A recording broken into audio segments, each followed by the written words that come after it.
Bonjour et bienvenue dans notre émission Hommes et femmes à part entière. Vous êtes sur GFM La Radio avec Sandra et c'est le moment de débuter notre émission.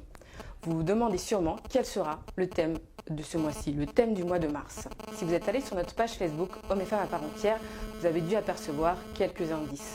Pour les autres, pas d'inquiétude, restez encore sur l'antenne et je vais vous en donner un autre. Souvent au cours du mois de septembre, les jeunes et les moins jeunes recherchent les activités qu'ils pratiqueront durant l'année. On va donc parler sport, d'activités sportives accessibles à tous. L'idée est surtout de montrer et de démontrer que les activités adaptées existent et qu'ils sont accessibles. Afin d'aborder la première partie de notre émission, nous allons accueillir Steve Godin et Nassima. Ils sont là aujourd'hui et ils vont nous parler du sport adapté. Bonjour à vous deux, bonjour Nassima, bonjour Steve, d'être présents avec nous. Est-ce que vous êtes d'accord pour faire une petite présentation pour commencer l'émission et vous rappeler qu'est-ce que vous faites et qu'est-ce qui vous a amené à faire du sport adapté. Bonjour, voilà, Steve Godin, j'ai 52 ans, je suis dans la fonction publique. Et le sport adapté est venu d'une idée de Nassima qui a voulu développer ce projet dans un club. Et du coup, nous sommes tournés vers l'USMV Villeparisis et qui nous a adoptés tout de suite. Et voilà, l'aventure a commencé, ça va faire bientôt 2 ans et demi. Et voilà, elle est belle, que l'aventure continue. D'accord. Moi, je me présente, je suis Nassima. Alors, je suis à ESH pour l'éducation nationale. Je travaille dans l'accompagnement avec les enfants en situation de handicap, ce qui est devenu un passe-temps et puis une grosse envie pour moi de continuer dans les années à venir. Ça fait déjà 10 ans que je suis dans le métier et ça fait, comme l'a dit Steve, moi ça va faire un peu plus longtemps, ça fait 3 ans que je suis vraiment dans le sport adapté, mais 2 ans et demi avec Villeparisis en étant accompagnée de Steve. Et en même temps, je suis coach de 2 équipes sport adapté à Villeparisis, une qui est en régional 1 et une qui est en régional 2. D'accord, donc tous les deux, vous êtes donc des actifs du sport adapté, mais vous avez pratiqué avant peut-être du football en milieu ordinaire. Alors c'est marrant parce que moi, j'ai jamais fait de football. Par contre, je suis issue d'une famille qui sont très foot et mon mari lui-même a pratiqué le football et mon fils dès petit est entré dans le football. C'est comme ça que je suis rentrée dans le monde du football en accompagnant d'abord mon fils en tant que maman et après je suis rentrée en tant que dirigeante en école de foot. Ensuite, j'ai accompagné les féminines et j'ai fini dans le sport adapté. D'accord. Est-ce que vous avez le même parcours ou... Non, moi j'ai commencé le foot très jeune. Donc j'ai commencé dans le club de Clé-Souilly. Ensuite mes parents ont déménagé, donc j'ai continué à Choconin puis au CSMO pour ensuite aller à Compan et finir à Villenoix, auquel j'ai fini président de club là-bas. J'ai fait à peu près tous les postes dans le foot. Et aujourd'hui, franchement, je prends un plaisir énorme avec le sport adapté. Je n'oublie pas non plus Gaëtan et Léa, qui sont 2 autres éducateurs qui nous accompagnent à longueur toute l'année, toute la saison. Et puis la mairie de Villeparisis, qu'il faut remercier bien sûr, parce qu'avec leur investissement, plus tout le club et l'USMV Football. Donc l'USMV, c'est donc l'Union sportive municipale de Villeparisis, dans laquelle il y a donc une section sport adapté. Alors en fait, l'USMV englobe plusieurs disciplines sportives, plusieurs associations. Donc nous sommes affiliés à la Fédération française de sport adapté sur tous les sports et les associations de l'USMV. Il n'y a pas que le football. Nous nous occupons de la partie football, mais on s'occupe aussi de tous les autres sports de l'USMV si des pratiquants veulent faire d'autres sports. D'accord, donc il existe à peu près d'autres... Quel sport il y a le ping-pong, tennis, tir à l'arc, pétanque, handball, muscu, il y a plusieurs sports. D'accord, et avec celle-ci, vous êtes aussi en partenariat avec les centres, tels que le centre Gabriel à Clé-Souilly. Alors on travaille avec le centre de la Gabrielle de Clé-Souilly et avec les châtaigniers de Villeparisis. D'accord, donc principaux, plus des individualités qui nous ont rejoints, beaucoup de mots. Mais de bouche à oreille, on a fédéré et aujourd'hui on a une bonne structure. D'accord. On va parler plus particulièrement du club de football de Villeparisis. Avec la partie football adapté, vous avez 2 équipes. Oui. Combien de personnes y figurent ? Alors on a 23 licenciés plus 3 éducs. D'accord. Donc 23 licenciés, 3 éducs. Moi j'ai pu également participer à un de vos entraînements. Ouais. Je voulais également vous remercier parce que j'ai tout de suite été intégrée dans le groupe. J'ai pu faire un entraînement en amenant ma tenue, mes baskets et mon dynamisme. Aussi, prendre une petite gamelle en passant. Mais en soi, j'ai quand même pu faire un entraînement vraiment dans le réel, avec le groupe tel qu'il est. Et je les remercie vivement. Parce que, en tout cas, ils m'ont réellement intégré à leur groupe assez facilement. Ils sont très sociaux. Alors, c'est des jeunes, on ne s'en rend pas compte comme ça, mais ils sont dans une simplicité totale. Pour eux, on a eu des nouveaux. On a eu principalement deux jeunes nouveaux qui ont intégré le groupe. Ça a été. Ils n'auront même pas donné 5 minutes pour vraiment être intégrés au groupe. Ils ont tout de suite fait connaissance, ils leur ont expliqué comment ça se déroulait, ils leur ont même expliqué le caractère que je pouvais avoir sur le terrain et à l'entraînement. Si je suis de bonne humeur ou de mauvaise humeur, ça dépend. T'es une mise en bouche.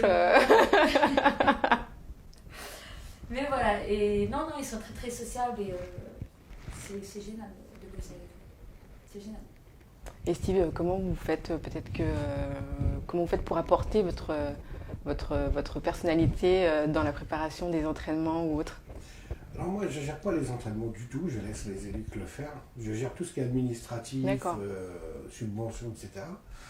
Par contre, je suis beaucoup en relation avec les deux centres, la Gabrielle et les Châtaigniers. Il m'arrive d'aller même manger avec eux le soir quand il y a des soucis de personnalité, mais en fait, ce sont des gens géniaux. Ça n'a rien à voir avec le foot normal, je prends un plaisir énorme et c'est vraiment... Non, franchement, c'est top, quoi. D'accord. On avait un joueur qui avait du mal à accepter, parce que cette année, comme Nassim a dit, on a une équipe en R1, c'est très compliqué. En face, on a des joueurs d'équipe de France dans chaque équipe et on se prend des volets tous les week-ends, mais on les avait prévenus et que ça allait être difficile. Il y en a qui l'ont moins bien accepté, donc il a fallu faire un petit peu de psychologie et voilà, donc se déplacer, aller les voir ils comptent énormément pour nous et on s'est intéressé. J'aime pas parler, on les appelle le public dans le sport adapté, mais je déteste ça, ce sont nos joueurs. Et c'est comme une équipe. Pour moi, il n'y a pas de gens normaux, pas normaux, ils sont normaux. Mais ils ont une personnalité plus fine que j'adore. Et voilà, franchement, c'est un kiff. C'est un kiff. J'ai entendu également que vous prépariez, en tout cas organiser les finales régionales le 25 mars prochain. En tout cas, c'est bientôt. Est-ce que vous pouvez nous en parler? Nous avons fait les phases aller en match aller donc à l'extérieur ou chez nous. Et donc tous les matchs retour vont se faire chez nous avec toutes les équipes, c'est-à-dire samedi prochain. Donc ça commence à 10h, ça va finir à 14h. Chaque équipe va jouer 5 matchs. Et à l'issue des résultats, le classement sera fait. Il y aura un champion, un vice-champion et puis le classement à la suite. Et ça va être la finalité d'une saison R1 qui aura été compliquée pour nous cette année, mais je m'en fais pas pour samedi déjà. Ouais, une belle expérience parce que j'espère qu'on va peut-être gagner un match ou deux. Et puis surtout pour la saison prochaine, on sait ce qu'on a à faire. Mais on n'a pas expliqué les raisons pour lesquelles vous êtes monté finalement d'une... je ne sais plus comment on appelle ça. Il y a une division. D'une division. Parce que l'année dernière, nous avons participé à la finale régionale en R2. C'est ça. Et donc notre équipe est montée, les deux finalistes montés en R1. Donc les deux équipes sont montées. Et donc nous avons l'équipe en R1, en R2, on est bien, on est très bien installé dans le championnat régional. Il n'y a pas de championnat départemental parce qu'il n'y a qu'une équipe actuellement, c'est les Marnes, c'est Villeparisis. Donc on se déplace, on a des gros déplacements, on va à Dourdan, Nanterre, on a plusieurs gros déplacements et puis eux ils viennent chez nous aussi. D'accord. Il y a également une autre date que j'ai notée, le 6 mai prochain.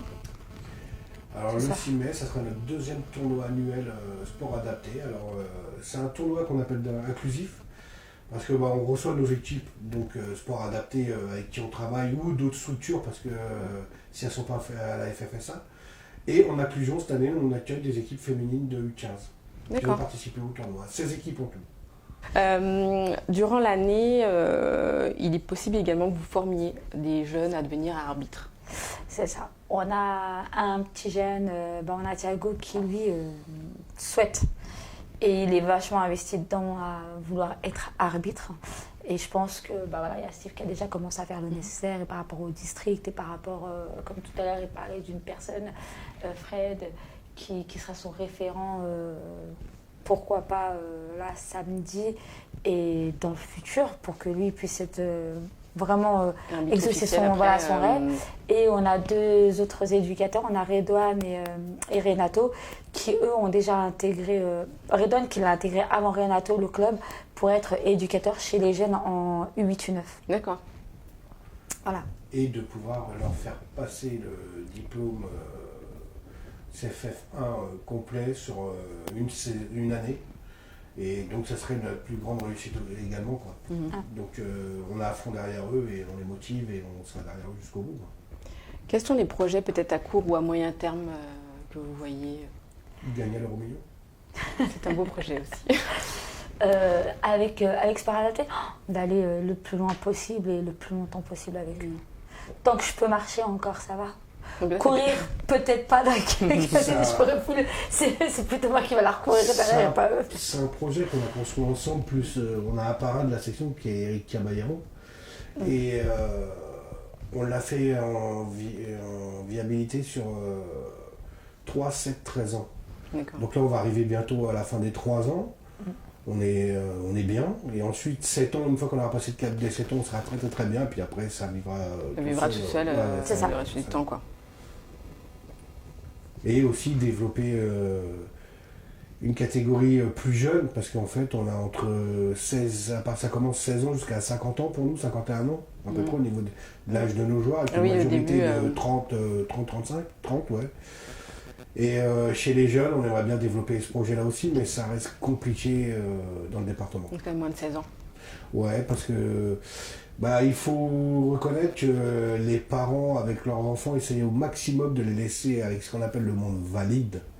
Et après, ils se rendent compte que c'est plus possible, ou par l'éducateur ou l'entraîneur, peu importe le sport, ou les parents, ou voilà, c'est plus faisable pour le joueur, il ne suit plus. Donc nous on aimerait bien monter, prévenir, faire découvrir comme quoi en fait à partir de 14-15 ans aussi on peut monter une équipe et il n'y a pas de problème là-dessus, quoi. C'est vrai que c'est assez compliqué dans ce domaine-là parce que moi qui suis dans l'éducation nationale, je le vois dans les écoles où les parents ils ont quand même un certain déni pour certains et puis pour d'autres on va dire qu'il y a des sports et des clubs qui ferment la porte aussi au nez un peu au monde de l'handicap. Parce qu'avec nous, on a vraiment de la chance d'avoir Villeparisis qui nous soutient et la mairie. Et c'est un plus pour nous, parce que ça permet de le développer dans le 77 aussi. Mais le souci, c'est qu'il y en a dans différents départements. Ce qui est compliqué, c'est que c'est le rejet pour certains. Et du fait de travailler dans ce domaine-là, on sait que pratiquer un sport pour eux, c'est s'extérioriser. Ils ont besoin du sport. Voilà, surtout. Et c'est quelque chose aussi qui leur permet aussi de par leur handicap, d'évoluer parce qu'ils gagnent de l'autonomie. Oui. Ils gagnent, ils gagnent la confiance. Ils apprennent à être ensemble. C'est aussi le fait que ça leur fait oublier un peu leur handicap aussi. Même si c'est plus il y en a. J'aime pas parler du mot handicap parce que ça me gêne par rapport à eux. Ils n'ont rien de différent de nous. Mais par contre, ils ont une vie qui était différente de la nôtre. Mais franchement, quand on voit comment ils ont animé un groupe, et ce groupe-là, ils y tiennent. Et à chaque fois, c'est vrai que quelqu'un arrive, hop, il est inclus tout de suite. Et il fait partie de la famille, quoi. On a une grande famille, en fait. On est une grande famille. Est-ce que vous pouvez nous citer peut-être 2 ou 3 anecdotes que vous avez eues dans le club depuis sa création? Dans le club, il y en a plusieurs, qu'on a vécu, nous. Que vous avez vécu peut-être. Avec eux? Avec eux, oui. Aujourd'hui, on peut faire n'importe quelle sorte d'humour avec eux. C'est ça. Je vais pas raconter pourquoi, mais et comment, mais ouais, on peut aller au niveau de l'humour, on peut y aller, quoi. Ils sont au taquet, là. Ils comprennent. Quand on n'est pas content, ils comprennent aussi. Hein. C'est ça. Ils arrivent à faire de la différence. c'est même eux, hein, mais c'est non franchement c'est agréable, mais d'une force. C'est pour rien au monde, je reviens dans le monde du foot normal pour voir ce qui se passe tous les week-ends. C'est fini. C'est fini. C'est ça, ouais, y a pas de... Ils sont vraiment dans le fair play, déjà ils sont dans le respect du football, du respect de l'arbitre, du respect de l'adversaire et des différents coachs qui sont en face d'eux. C'est vraiment, il n'y a pas de prise de tête. Par rapport au foot normal, il n'y a vraiment pas de prise de tête. Quoi. Ils sont vraiment très tous les fair play. dirigeants du club, le président du président à tout le monde, ils nous le disent. Quand ils arrivent, ils ont la banane, ils disent bonjour, et voilà, ils saluent tout le monde. Alors que les autres joueurs, je sais pas, ils doivent être champions du monde. Même à 7 ans, ils sont champions du monde, ils disent pas bonjour. Donc, non, les nôtres, ils sont d'une politesse, ils ont la joie de vivre tout simplement. On leur a proposé. C'est ça. Au départ, ils ont cru à une arnaque. Ils ne pensaient pas qu'on allait leur mettre un championnat. Et ils nous ont demandé où vous voulez en championnat. Ils sont même fait passer pour d'autres personnes. Usurpation d'identité. Dans la première anecdote. Ouais, l'anecdote. Ils vous ont pas cru. Ouais, voilà. Mais maintenant, ça fait 2 ans qu'on a en championnat. Et là, ils voient qu'on ne s'est pas moqué d'eux. Et plus l'attention qu'on accorde à côté avec eux. On a été inclus, on a vu les parents à la journée parents amis, famille amis. Les parents sont venus nous voir, merci pour tout, merci pour ce que vous faites. Et la reconnaissance quand même. Ah ouais, non, mais parce qu'en fait, leur enfant a changé aussi. Même nous, on voit dans les structures, ils nous disent, ouais, c'est plus calme, ils ont hâte. On était à un entraînement les dernières, on est passé à 2, voire 3 par semaine pour certains. Et plus les matchs ce samedi, mais ils pensent qu'à ça. Quand on annule un entraînement, ils sont pas bien, ils me téléphonent, comment ça se fait, qu'est-ce qui se passe. Même avec 2 mètres de neige, on serait obligé de s'entraîner. Et comment vous avez fait pour créer, on va dire, cette cohésion de groupe? L'écoute et le respect surtout. Et l'apprentissage. Nassima, comme elle dit, elle est dans ce milieu-là. Gaëtan est dans ce milieu-là.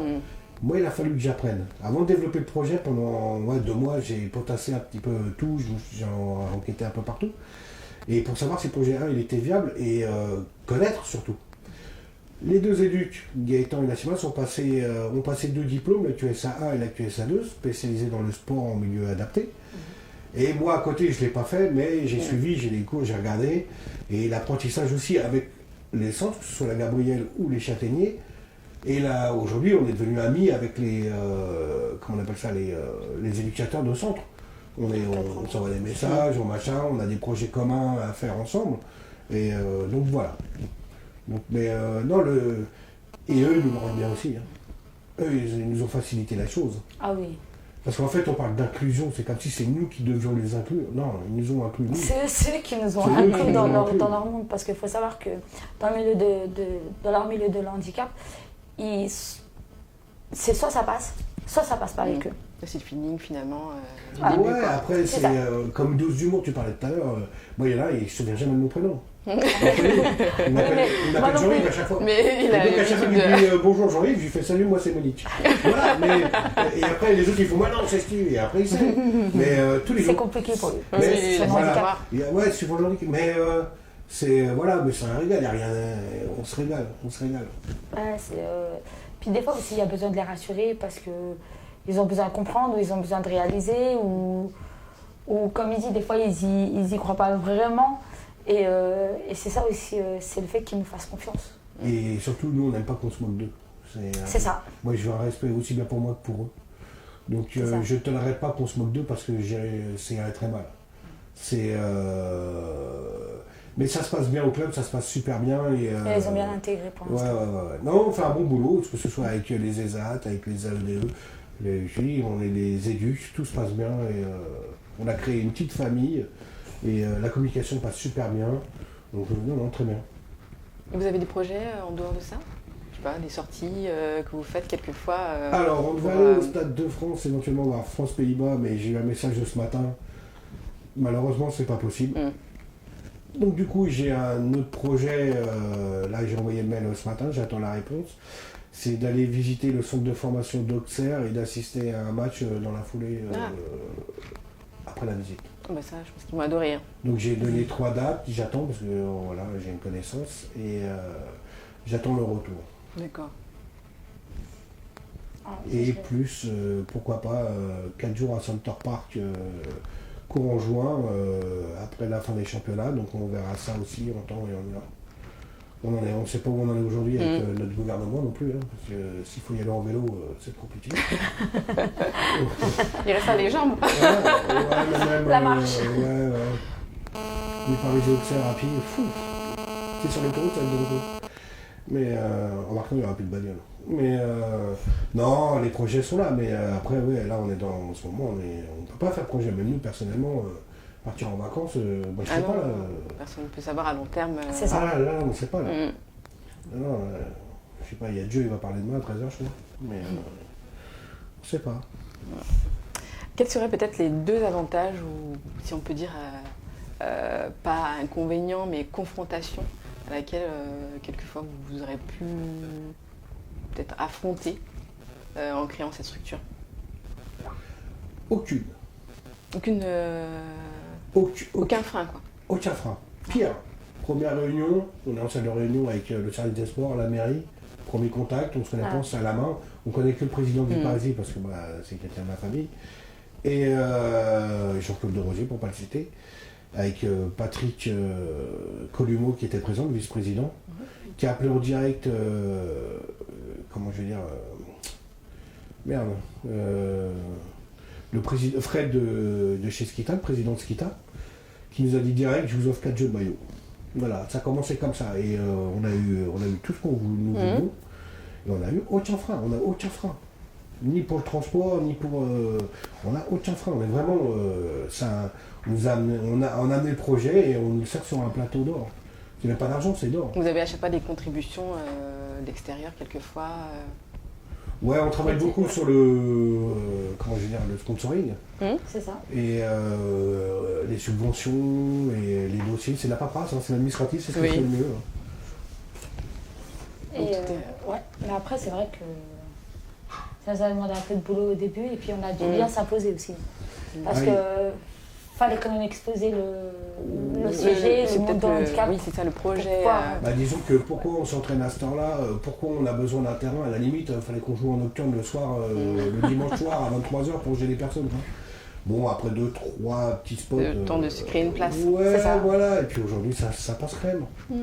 Ça passe crème. Mais non, il a fallu, se faire reconnaître, mais. Comme finalement.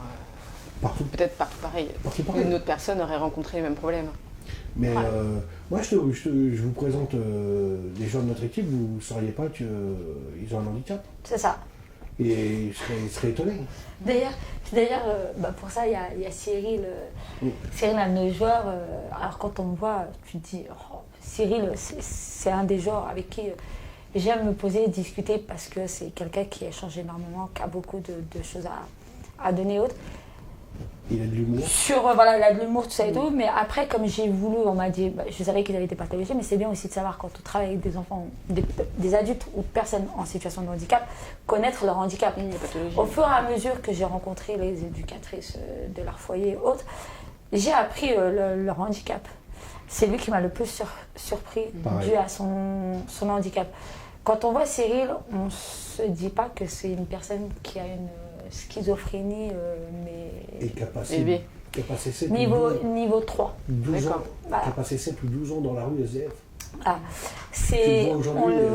Aujourd'hui, on se dit c'est pas vrai.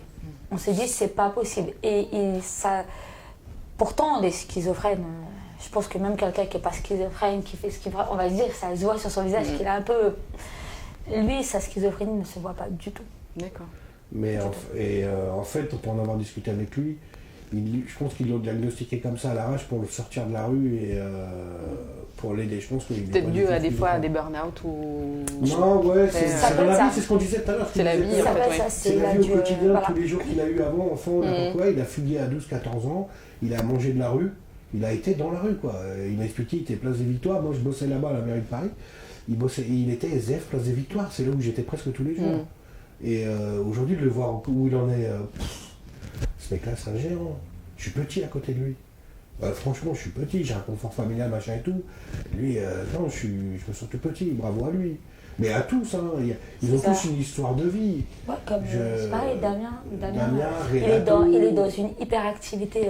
C'est la première fois que je l'ai vu, je me dis mais il va jamais ça. C'est Speedy Gonzalez. Et Un jour, je l'ai regardé, il me dit, mais pourquoi tu me regardes comme ça? Je lui ai dit, est-ce que tu respires quand tu parles? Parce que là, je ne t'ai pas vu respirer une seule fois.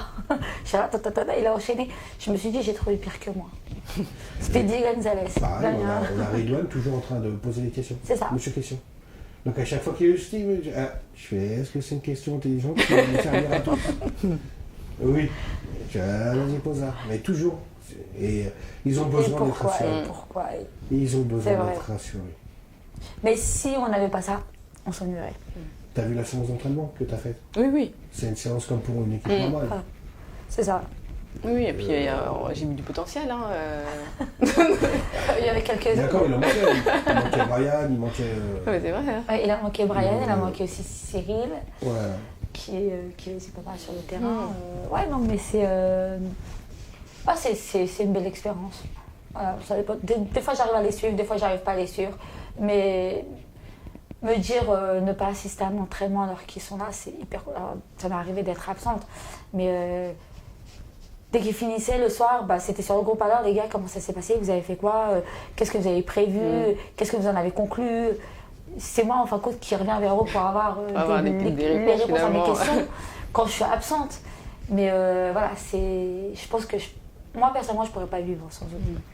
Il faut savoir aussi qu'ils vont encourager leurs copains quand ils ne jouent pas, Ouais. qu'ils vont encourager le club aussi le dimanche. Et voilà, on sait qu'ils ont une passion, le foot c'est une grosse passion pour eux. Et voilà, on nous dit à chaque fois, mais ils sont super, quoi. Ils viennent encourager nos équipes le dimanche. Non, franchement, on a un groupe de fous, c'est formidable. Je suis très très très fier d'eux et nous, du travail qu'on a fait tous les deux, plus ceux qui nous ont rejoints dans l'aventure. Et j'aimerais bien qu'on grandisse encore un peu plus. Ouais, ça serait bien. Ouais, et voilà, il y a plein de choses à tenter encore dans le foot, au niveau du sport adapté. Et j'aimerais bien qu'on grandisse encore un peu plus afin de pouvoir proposer quelque chose de bien aussi. De plus grand. Le plus grand en tout cas. Ouais, plus grand. C'est ça. Qu'on puisse faire partie de l'aventure des grands, quoi. Ouais, j'aimerais bien engager une équipe, à l'exemple, en sport adapté à 11 en championnat de France. Ça serait bien, oui. Bon, là, après, le budget, déjà, ça serait à voir. Il y a tout qui rentre en compte après, donc après, ça serait à voir. Recruter quelques-uns encore. Mais voilà, on a du travail. Oui, vous avez encore des belles aventures à vivre. Hein. Oui. C'est ça. Très bien. Qu'est-ce qu'on peut dire pour le mot de la fin, peut-être? Moi, je remercie beaucoup de monde, parce qu'il ne faut pas oublier que si on est là aujourd'hui, c'est grâce à la mairie de Villeparisis et le service des sports. L'USLV, son président, et l'OMS, Michel Verac, son président aussi, donc M. Verac et M. De Rosier, qui, par exemple, l'OMS a contribué à la formation, à payer la formation des éducateurs, qui coûte un bras. Et l'USLV et la mairie, tout ce qui est transport, terrain, maillot, tout ce qu'on a récupéré, donc frais aussi de chez Skita. Remercier John Mathurin aussi pour tous les arbitres qu'on a besoin quand nous jouons, ils nous fournit des arbitres à chaque fois. C'est ça. Remercier Miguel, le responsable de l'école de foot, parce qu'il lui est arrivé de nous arbitrer et puis de déplacer des matchs pour qu'on puisse jouer le samedi midi. Et voilà, donc une très belle aventure. Et puis je remercie aussi mes éducs et mes joueurs. Surtout. Mes joueurs C'est ça. sans qui on n'aurait pas cette aventure-là. C'est ça. Alors, on retient deux dates, nous, de notre côté. Le 25 mars prochain, journée à laquelle vous organisez les finales régionales. Le 6 mai prochain, il y aura donc le tournoi du sport adapté, pareil, à Villeparisis. Qui s'appelle le tournoi Marcel Kénard, en hommage à Marcel Kénard, qui était un dirigeant du club qui nous a quittés il n'y a pas si longtemps. D'accord.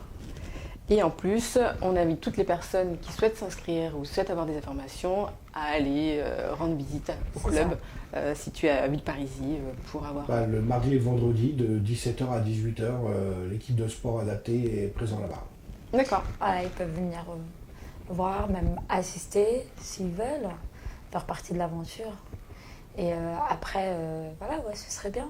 Ce serait bien. En tout cas, moi, la chose que je voudrais dire, c'est principalement aux parents qui ont des enfants en situation de handicap. Ne leur ferme pas la porte à un sport. Ils ont vraiment besoin et il faut vraiment qu'ils soient à leur écoute parce qu'il y en a, ils veulent faire du sport, mais malheureusement, comme je dis, ils sont rejetés. Et je trouve ça dommage, mais il y a notre club, Villeparisis, on a la porte ouverte. On a la porte ouverte, même s'il y a d'autres sports avec l'USMB en général, à Villeparisis. Mais il y a des sports qui leur sont offerts. Et ce serait bien que les parents ne se renferment pas sur l'idée de « non, enfin, je vais garder mon enfant à la maison parce qu'il est handicapé ». Non, faut pas. Faut vraiment les laisser prendre plaisir et pourquoi pas développer leur envie et s'épanouir. C'est principalement ça. On ne pense pas principalement à gagner, mais déjà, avant tout, de prendre plaisir et surtout de s'épanouir dans le domaine du sport. D'accord, merci Nassima, merci Steve. Merci également au club de Villeparisis, également à la section football adapté. On remercie également l'ensemble des joueurs qui ont pu m'intégrer lors de ma venue il y a 2 semaines, mais également pour leur dynamisme, leur envie de vivre et de gagner des championnats. Je serais contente de t'avoir encore une fois. En tout cas, je note. On peut proposer aussi lors de notre tournoi une soirée défilée. Ouais, pourquoi pas. Avec différents survêtements. Bon, on va voir. Mais mon ami, non mais... En tout cas, on se retrouve très vite, notamment le 25 mars, la première date à retenir, le 6 mai. Et merci encore à vous deux. Plaisir. Merci. Je vous rappelle que vous êtes sur GFM La Radio avec Sandra. En première partie, nous avons pu aborder le sujet du football adapté avec Steve Gaudin, mais également Nassima.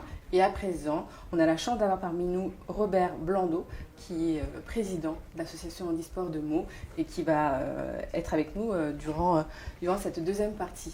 Bonjour Robert, merci encore d'être avec nous aujourd'hui et d'avoir accepté de pouvoir parler de ce sujet qui, en tout cas, nous intéresse et qui, je pense, on intéressera de nombreuses personnes. L'objet de cette émission aujourd'hui était de montrer que le sport est accessible. En première partie, nous avons pu voir grâce au football adapté que celui-ci est accessible pour tous, bien sûr en l'adaptant. Et là, l'objet était de faire la même chose, mais avec le handi-basket. Bonjour Sandra, merci à vous de m'accueillir et de pouvoir parler du basket fauteuil en général et du basket fauteuil de Meaux en particulier. Merci, vous êtes président depuis 2016, si je ne me trompe pas, de cette association. Vous êtes également, vous avez succédé plutôt à Monsieur Christian Roussel, qui est l'un des pionniers de cette association et qui aujourd'hui vous a comme donné la main pour donner un nouveau sens, en tout cas à continuer à exercer dans cette même perspective. Oui, c'est vrai que Monsieur Roussel m'a fait l'honneur de penser un jour que je pouvais entraîner son équipe première. Il cherchait un entraîneur et je venais moi du basket ordinaire où j'avais entraîné son fils, donc on se connaissait. Et quand il a perdu son entraîneur, il a pensé que je pouvais essayer de relever ce challenge, ce qui était assez impressionnant pour moi. Et pendant 5 ans, donc, j'ai entraîné l'équipe première. Ensuite, Monsieur Roussel a laissé la présidence à Madame Chazot et ensuite à Madame Herbenova pendant 1 an. Et puis en 2016, effectivement, personne n'était intéressé pour continuer. Le club était en danger, donc je ne pouvais pas accepter cette situation. Donc j'ai accepté de prendre la présidence. Donc, au début, vous avez commencé dans votre carrière en tant que professeur d'EPS et vous aviez déjà une forte sensibilité en faveur du handicap et de cette spécialisation. J'avais effectivement, en début de carrière, essayé d'aller travailler comme prof d'EPS dans la sphère du handicap et je n'avais pas trouvé de poste qui puisse me permettre de travailler efficacement. Donc j'ai travaillé pendant 25 ans dans un collège avant de trouver et de repartir en études et de trouver le moyen d'aller dans le milieu spécialisé où j'ai travaillé 20 ans comme professeur d'EPS avec des enfants en situation de handicap. En allant sur votre site, en tout cas la page Facebook CS Meaux Basket Football, on a remarqué et vu une basket fauteuil, excusez-moi, on a vu un slogan, en tout cas un club, des valeurs, un état d'esprit. Venez apprécier le jeu de Meaux. Oui, on essaye de se faire connaître, on essaye d'attirer l'attention, on essaye de gagner un petit peu en visibilité et on essaye de ne pas être un club complètement ordinaire. Donc Voilà, on essaye d'avoir des valeurs, parce que c'est vrai que nous sommes un club classé à la 12e place européenne dans le milieu du basket fauteuil. Donc c'est vrai qu'on a la chance d'avoir un petit peu de visibilité internationale. Et on a, grâce au travail de M. Roussel, une certaine réputation. Et on souhaite la conserver. Donc il faut qu'on ait des valeurs sur l'ouverture, sur l'accessibilité justement, pour que un maximum de personnes puissent venir pratiquer.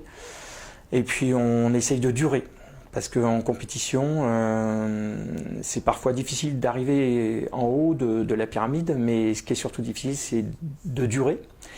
Et pour durer, on a décidé d'aller sur différentes pistes. Donc un grand nombre de licenciés, un grand palmarès, un nombre d'équipes plus important que les autres. Une ouverture à la pratique des jeunes et à la pratique des jeunes femmes aussi, parce que c'est vrai que c'est pas assez répandu. Donc voilà, on essaye d'avoir toutes ces valeurs. Et on essaye d'avoir un jeu qui soit apprécié par les spectateurs pour essayer d'avoir toujours plus de spectateurs. Alors, votre association a été créée en 1973. Au total, elle a à peu près 53 années d'existence, plusieurs titres remportés. Est-ce que vous pouvez nous en parler? Oui, donc une création en 1970, donc bientôt 53 années d'existence. Le premier palmarès de France dans cette activité du basket fauteuil, 5 titres européens, 13 Coupes de France, 13 titres de champion de France entre l'équipe première et l'équipe 2, qui est aussi une équipe de seniors, qui accueille parfois les jeunes les plus performants de notre équipe 3. On a fait le choix de faire monter cette équipe 2 pour qu'il y ait le moins d'écart possible entre l'équipe première et l'équipe seconde, ce qui permet de faire des échanges. On a voulu avoir des passerelles entre nos 3 équipes. Donc on essaie de détecter, de former, de faire ensuite passer nos jeunes en équipe 2, de faire ensuite passer les meilleurs jeunes d'équipe 2 à l'équipe 1, comme on est en train de faire cette année. Voilà, donc on essaye de travailler sur l'équilibre du club et sur l'accessibilité aussi bien en externe, en extérieur qu'en intérieur. Si on récapitule bien, l'objet en tout cas de cette structure est de développer, en tout cas de faire en sorte qu'il y ait un club équilibré. Oui, c'est l'objectif principal, faire un club équilibré, parce que trop souvent dans le basket fauteuil, les clubs ne sont constitués que d'une équipe, une équipe senior, et tous les efforts du club portent sur cette équipe senior. Mais ça renforce le défaut du handisport qui est d'être une activité d'adultes masculins. Et c'est pas la vie ordinaire, ça nous plaît pas. Donc on essaye de tendre vers cet équilibre. Un équilibre où dans notre club, on va accueillir des jeunes filles, des jeunes garçons, pour faire ensuite des jeunes pratiquants aussi bien masculins que féminins, de continuer de s'ouvrir et de travailler sur différentes pistes en même temps, plutôt que de porter tous nos efforts exclusivement que sur une équipe première. Même si notre souhait, c'est de continuer à développer aussi le palmarès, parce que l'équipe première évolue au très haut niveau, en national et en international, et c'est une vraie locomotive. C'est un spectacle sportif malheureusement trop méconnu, mais qui est réel. Et les gens qui nous font le plaisir de venir assister au match sont souvent surpris et repartent tous en disant « Ah, je ne savais pas que c'était comme ça, je ne savais pas que c'était aussi spectaculaire, aussi athlétique ». Et voilà, donc il faut qu'on continue de travailler à tous les niveaux sur nos 3 équipes, sachant qu'en France, il n'y a que 2 clubs qui ont 3 ou 4 équipes. Le club de Paris et le club de Meaux. Et ça, c'est là aussi pas satisfaisant. Donc il faut qu'on travaille encore, toujours plus, sur le nombre de licenciés pour augmenter le nombre d'équipes. On sait que c'est possible, puisque dans les clubs voisins, dans les clubs des pays étrangers voisins, comme en Allemagne, en Angleterre, les clubs ont vraiment parfois jusqu'à 4 ou 5 équipes. Donc ça veut dire qu'en France, l'organisation est mauvaise, il faut qu'on arrive à remédier à ça pour s'ouvrir à un maximum de gens et permettre à des personnes en situation de handicap de pouvoir avoir une vie associative sportive à l'égal des jeunes de leur âge ou des personnes de leur âge dans le milieu valide. Vous avez une particularité, c'est de travailler autour de la mobilité. Oui, on a souvent tendance à dire qu'on évolue dans la mobilité réduite, dans le milieu de la mobilité réduite, puisque c'est vrai que le handicap moteur intervient dans un premier temps sur la mobilité, sur le déficit de mobilité. Donc on a bien vu que pour se développer, pour s'ouvrir, pour avoir un maximum de pratiquants, il faut travailler sur la mobilité. Donc c'est notre premier objectif. Donc on a des véhicules, notre équipe première voyage en avion, en train ou sur la route. Et pour les jeunes et pour notre école, on paye parfois, on paye régulièrement, enfin parfois, un transporteur qui va chercher des jeunes soit dans leur centre, soit à leur domicile, qui les amène à l'entraînement et qui les renvoie à leur domicile ensuite. Ça nous permet déjà de travailler sur le principal objectif, et le premier objectif qui se présente à tous, c'est donc l'objectif de mobilité réduite. D'accord. Au niveau de vos entraînements, est-ce que vous pouvez nous rappeler quand est-ce qu'ils ont lieu? Est-ce que vous avez des entraînements tous les soirs? Il y a des créneaux enfants ou créneaux seniors? Alors donc on a la chance que la ville de Meaux, notre premier partenaire, nous ait octroyé des créneaux sur un gymnase tous les soirs de la semaine. Le lundi, on a à la fois un créneau d'entraînement senior et tout de suite après le créneau principal de notre école, où on accueille donc soit les jeunes de la ville de Meaux, mais souvent malheureusement des jeunes qui viennent d'ailleurs, qu'on transporte. On accueille aussi les jeunes de notre sport-études dont on reparlera.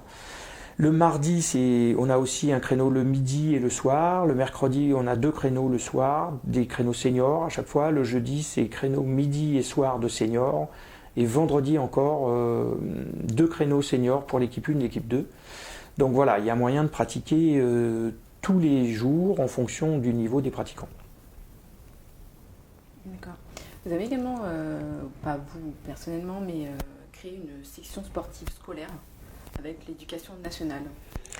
Oui, comme j'étais professeur de PS, mon premier employeur c'est donc l'éducation nationale, pour développer la pratique jeune, on a décidé avec un autre collègue qui était dans un centre également, un autre professeur de PS qui est et au club et dans un centre, nous avons décidé d'essayer de faire vivre une section sportive scolaire, la seule pour l'instant en France d'après la Fédération handisport. Donc cette section sportive scolaire qu'on appelait avant sport-études permet de regrouper des jeunes, de les mettre dans des internats, de leur faciliter le double projet sportif et scolaire pour qu'ils puissent continuer la scolarité qu'ils souhaitent avoir comme s'ils étaient dans l'établissement de secteur. Sauf que là, en les mettant dans un internat, on leur permet d'avoir plus d'entraînement sans que ça affecte leur scolarité. D'accord. Vous avez également été présent le 8 mars dernier auprès d'un forum féminin. Peut-être que vous pourrez nous en dire plus, notamment sur le déroulement de cette structure, de cette journée de communication, si on peut dire. Le but étant de travailler autour de la femme et de la place de la femme dans l'activité sportive. Oui, la ville qui organisait pour la première fois ce forum avait sollicité des associations sportives meldoises et avait constaté qu'il y avait quasiment aucune association qui avait répondu pour être présent. Et j'avais vraiment tenu à venir participer à cette première journée parce que, comme je le disais tout à l'heure, dans le handisport en général et dans le basket fauteuil, malheureusement, les jeunes et les femmes subissent une double situation du handicap. Chaque personne a sa propre situation du handicap, principalement sur le plan moteur, mais sportivement parlant, en France, il n'y a pas d'équipe féminine et pas de championnat réservé aux femmes. Et il n'y a pas de championnat réservé aux jeunes. Il y a quelques initiatives locales qui permettent d'avoir une équipe de jeunes femmes. Et on est tout seul, on est 2 en fait en région parisienne à avoir une équipe de jeunes personnes, garçons et filles, de mineurs. Donc là, il y a une double situation de handicap qui est vraiment pas acceptable.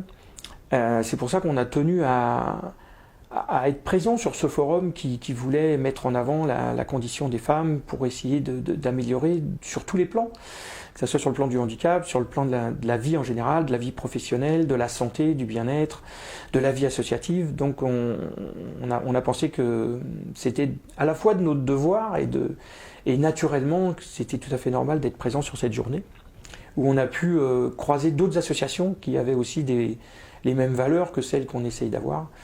Et c'était au bout du compte une belle journée qui m'a donné envie de proposer aux organisateurs que l'année prochaine, ce forum s'appelle un For Femmes. D'accord.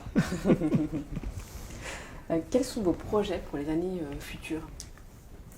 En dehors des points qu'on a déjà cités, on va dire retrouver un équilibre au niveau du club, peut-être faire venir des jeunes et également une pratique féminine plus forte. Mais quelles sont les opérations qui pourront être peut-être mises en place pour que vous puissiez vous développer au mieux ? Alors il y a différents chantiers que je voudrais mener, mais qui sont difficiles à commencer. Effectivement, la pratique féminine, c'est vraiment un cheval de bataille qui est important. Parce que voilà, je voudrais que le club de mots soit un lieu accueillant et soit un lieu à l'image de la société qui nous entoure. Donc je ne veux pas que ça soit exclusivement senior masculin. Ça me plaît pas personnellement et je suis pas tout seul à penser ça. Donc voilà, il va falloir continuer à développer ça. Il va falloir continuer de travailler sur la mobilité et notre prochain chantier, c'est d'avoir d'autres véhicules, parce qu'on manque de véhicules encore pour aller aider les gens à se transporter. On essaye de travailler sur un groupe de conducteurs bénévoles, mais il faut donc, une fois qu'on trouve des conducteurs bénévoles, il faut des véhicules pour remplir notre mission. Et puis il y a un chantier important qui est celui de la professionnalisation, c'est-à-dire que là on travaille à 200% dans le bénévolat. C'est vrai que c'est le cas fréquent de beaucoup d'associations en France dans un tas de domaines, pas que les associations sportives. Et autour du handicap particulièrement aussi, depuis la Seconde Guerre mondiale, en fait, le choix a été fait de laisser les associations travailler autour du handicap. Ce qui fonctionne bien. Mais il y a un moment, le bénévolat, qui est indispensable, c'est un frein au développement. Donc, il existe des solutions pour essayer de proposer soit des postes de salariés, soit travailler encore plus sur les services civiques ou sur des opérations, enfin des missions de ce genre, pour qu'on puisse ne pas dépendre que du bénévolat, parce que la crise sanitaire qu'on vient de vivre a fait voir que le bénévolat, il y a un moment, ça a ses limites, et que les gens, quand ils ont trop de problèmes personnels à régler, ou quand il y a trop de problèmes dans la vie de tous les jours, ça affecte forcément l'engagement associatif. L'organisation même en cas d'absence. Voilà. Donc, si on veut continuer de se développer, je pense que ça va passer forcément à un moment ou à un autre par une forme de professionnalisation pour qu'on demande à des personnes de travailler à l'intérieur de notre club pour que ça soulage les bénévoles et qu'on ne soit pas sans arrêt dépendant du nombre de bénévoles qui nous accompagnent. Pour essayer de conforter la structure en efficacité, pour qu'on... Voilà, créer des postes pour qu'on puisse continuer de se développer dans les voies qui nous plaisent, pour que justement on puisse continuer de dire qu'on a des valeurs, pour qu'on puisse continuer de s'ouvrir à un maximum de gens. Parce que le basket fauteuil a cette particularité d'être un vrai levier, je pense, un levier d'inclusion, un levier pour aider les personnes à améliorer leur situation de personnes handicapées. Et le fauteuil en lui-même, on voudrait aussi changer l'image du fauteuil, qui dans la plupart des mentalités est souvent la conséquence du handicap. Alors que nous, on considère que le fauteuil, c'est un levier pour mieux rebondir et mieux repartir, pour redonner justement de la mobilité et essayer de retourner vers une vie ordinaire. C'est ce qu'on essaye de souhaiter à nos pratiquants, c'est d'avoir une vie ordinaire et de ne pas rester en marge. Et et comme je dis souvent, s'il y a des gens qui ne peuvent pas se lever, il y a des gens qui peuvent s'asseoir. Donc c'est important, c'est ce qu'on essaye de faire dans les écoles, par exemple, c'est de permettre aux gens valides de se mettre en fauteuil pour mieux comprendre ce qu'est la vie des personnes en fauteuil et de mieux partager. De changer justement les mentalités autour du handicap. C'est une belle phrase qu'on entend souvent depuis des années, mais on ne voit pas toujours des actions concrètes derrière ces belles phrases. Et la mise en fauteuil des personnes valides semble être pour nous un des leviers importants. Puis en plus, je pense que c'est finalement une étape indispensable pour se rendre compte aussi de la force qu'il faut avoir, notamment pour diriger finalement le fauteuil et pouvoir shooter en même temps. En tout cas, je ne sais pas si je le dis bien, mais construire en tout cas le jeu avec le fauteuil, quoi. Alors, sportivement parlant, quand les gens se mettent en fauteuil, ils réalisent la difficulté effectivement de cette pratique. Et puis aussi, au-delà de ça, ils réalisent la difficulté d'être dans son fauteuil tous les jours. Que ça soit par rapport à l'environnement, parce que c'est vrai que le handicap, il est environnemental. On est assis toute la journée dans un monde de gens debout. Donc déjà, il y a une distance entre le fait d'être debout et d'être assis qui fait qu'il y a une forme de discrimination. On n'est pas d'égal à égal, ou alors il faut asseoir tous les valides. On est en difficulté dans un tas de commerces, on est en difficulté. Il y a des problèmes d'accessibilité architecturale, mais il y a des problèmes d'accessibilité sportive, comme on a dit, des problèmes d'accessibilité culturelle, des problèmes d'accessibilité dans la distance justement entre les gens debout et les gens assis. Donc voilà, il faut essayer d'améliorer tout ça, et le fait d'asseoir les valides dans les fauteuils, c'est un éclairage, c'est souvent une ouverture pour eux, pour qu'ils puissent réaliser cette difficulté et pour qu'ils puissent mieux trouver la distance. Parce que l'idée, c'est pas d'augmenter la compassion vers les personnes handicapées, c'est pas ce que les personnes handicapées souhaitent. Ils ne souhaitent pas que tout le monde pleure sur leur situation. Simplement de pouvoir être aidé que quand c'est nécessaire, et pas besoin non plus de développer 36 000 assistances, quand les gens peuvent se débrouiller. Si on a mis en place les bonnes conditions, les gens sont autonomes, ils peuvent se débrouiller par eux-mêmes, et c'est pas la peine d'aller les aider, sinon on n'a que une partie de la population qui est trop assistée, et c'est pas souhaitable non plus. Mais pour trouver toutes ces distances et cet équilibre, il faut que les valides puissent vivre de l'intérieur. Moi, je l'ai vécu comme entraîneur pour essayer de mieux entraîner, de mieux savoir ce que je pouvais transférer du basket debout au basket assis. Je me suis mis en fauteuil. Et ça m'a éclairé sur ce qui était possible, pas possible, et sur ce que je devais faire ou pas faire. Quand vous parliez tout à l'heure finalement de l'entraînement que vous avez pu donner, quelles sont les leçons que vous avez pu en tirer finalement ? Des entraînements que j'ai menés. La première leçon, c'est que j'ai pas le droit de me plaindre. Qu'avant de se plaindre, il faut réfléchir. La deuxième leçon, c'est d'admirer effectivement le courage des pratiquants, parce que la pratique en fauteuil, elle est parfois douloureuse quand même. Parce que toute la force qu'ils peuvent avoir à exprimer, elle passe par les mains, ce qui n'est pas l'organe le plus solide de notre organisme. Et le jour où les mains sont abîmées, la pratique elle est plus possible, mais la vie de tous les jours est contrariée aussi. Donc voilà, il faut faire attention. Il faut réfléchir à préserver les choses essentielles. Et puis, ce que j'ai apprécié dans les entraînements, c'est l'envie des gens. Par rapport au comportement habituel des personnes valides qui râlent ou qui se plaignent. Les sportifs en fauteuil, ils ont toujours envie. Ils ont toujours envie. Donc, cette niaque, comme on dit. Ouais, ils ont un caractère fort qui leur a permis de dépasser leurs problèmes pour essayer de repartir. Et j'ai vraiment apprécié, même chez les adultes qui prenaient de l'âge, j'ai apprécié cette motivation à ne jamais être lassé, à toujours avoir envie de jouer comme un enfant. Et ça, c'est appréciable parce que c'est le premier carburant finalement qui fait qu'on essaye de mettre en place les conditions à la pratique sportive.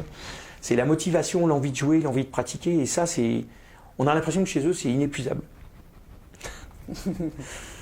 Tout à l'heure, on a parlé également des enfants en fait, qui pouvaient en tout cas participer aux entraînements. Comment faites-vous pour ceux qui n'ont peut-être pas le matériel adapté? Alors justement, on a essayé de réfléchir à tous les freins qui se présentaient à la pratique des jeunes. Donc il y avait le premier frein qui était la mobilité, donc on travaille sur la mobilité, sur les transports. Et ensuite il y avait le matériel.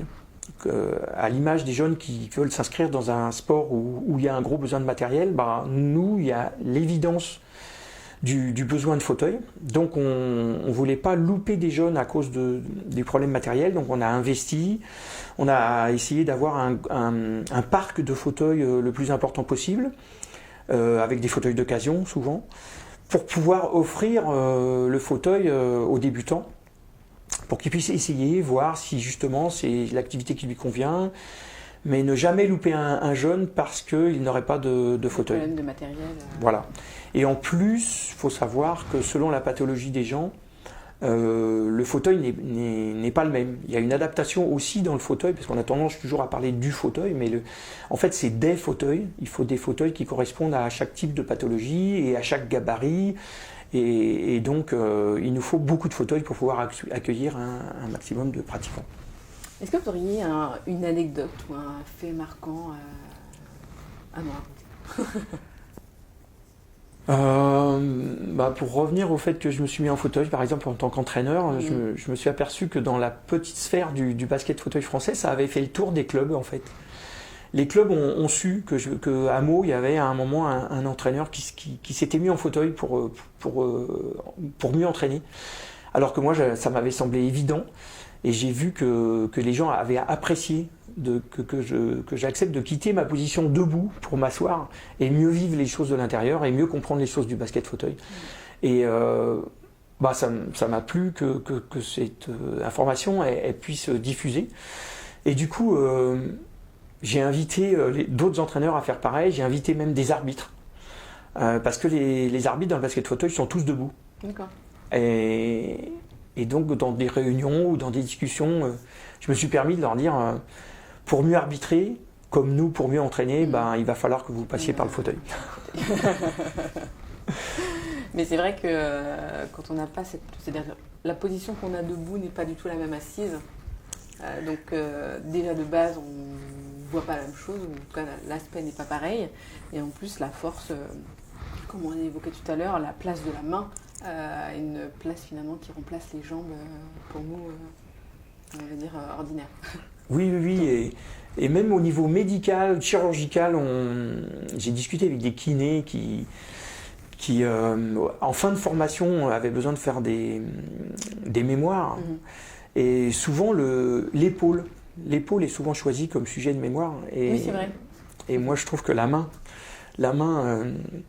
ça me fait penser à une Ferrari, une voiture de course, ou je ne sais pas quelle autre voiture qui aurait un moteur énorme et qui aurait oublié ses pneus, quoi. Je veux dire que la force, aussi importante soit-elle, ne peut pas être transmise et utilisée s'il n'y a pas l'élément essentiel qui est le pneu sur la voiture ou la main pour le joueur de basket fauteuil. C'est ça, oui. Chacun finalement retrouve sa place. Oui. Et puis il y a un moment, il faut rester ouvert à toutes les pistes, justement, là aussi, encore une fois, les passages obligés, les pistes nécessaires à développer pour que la pratique soit possible, que les soins soient apportés, et ainsi de suite, quoi. D'accord. Qu'est-ce qu'on pourrait dire pour le mot de la fin, ou les éléments, en tout cas, qu'on aurait pu oublier?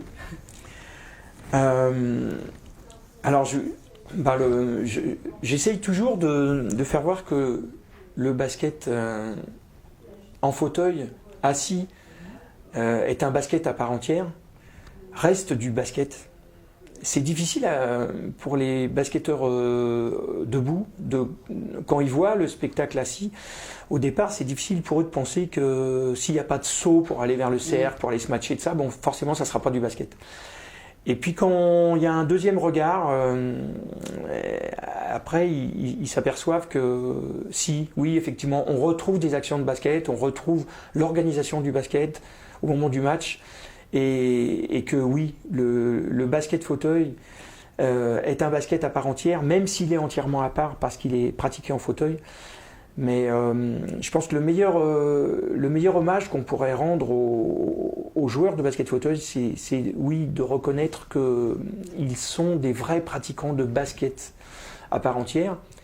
Et c'est pour ça aussi que j'ai eu plaisir à venir vers votre radio, parce que je trouve que voilà, il y a vous avez retrouvé le petit fin part entière finalement de notre objet finalement. Le challenge homme-femme à part entière, voilà, je trouve qu'on a des valeurs communes et des envies communes. Merci beaucoup. On va bientôt quitter l'antenne. Alors je voulais vous remercier d'être là parmi nous et aussi pour les moments précieux dans nos échanges, dans la construction de tout ce que fait finalement avant l'émission. On voulait remercier également Steve et Nassima qui ont été là dans la première partie, qui sont spécialisés autour du football adapté. On remercie également toutes les structures associatives parce que c'est grâce à elles que vous, comme Steve et Nassima, ont pu être là aujourd'hui, le Handi Basket de Meaux, également le club de football de Villeparisis. Merci également aux auditeurs, car sans eux, on ne pourrait pas être là. Et l'émission Hommes et femmes à part entière ne pourrait pas être créée. Donc le but de cette structure, en tout cas, est de montrer que nous sommes entiers, quelle que soit notre pathologie, quel que soit finalement notre problème XY, si on peut appeler ça un problème. Tout ça pour montrer aussi que toute personne peut réaliser quelque chose, il suffit de l'adapter. Il est important de pouvoir adapter toutes les choses, en tout cas, pour qu'ils soient accessibles à tous. Merci à tous ceux qui ont contribué à l'organisation de cette émission, à John Mathurin, à l'équipe de GFM La Radio et précisément à Wesley et Satou qui font également partie de nos équipes qui sont là aujourd'hui. Merci beaucoup encore Robert, parce que nos échanges en tout cas sont très fructueux et ça nous permet de voir qu'il y a encore des choses à faire pour qu'on soit peut-être à la hauteur de nos Européens, nos confrères européens et peut-être à leur finalement prendre leurs conseils. On verra pour effectuer d'autres émissions, peut-être en parallèle avec d'autres personnes qui sont dans d'autres pays, voir les choses qui sont réalisées, peut-être leurs erreurs pour ne pas faire les mêmes, peut-être qu'on en fera d'autres, mais en tout cas, l'important est de pouvoir avancer ensemble et que chaque personne puisse se sentir entière. Merci à vous de m'avoir donné la parole pour mieux faire connaître notre activité, mieux faire connaître notre activité, mieux faire connaître notre activité, mieux faire connaître notre activité, mieux faire connaître notre activité.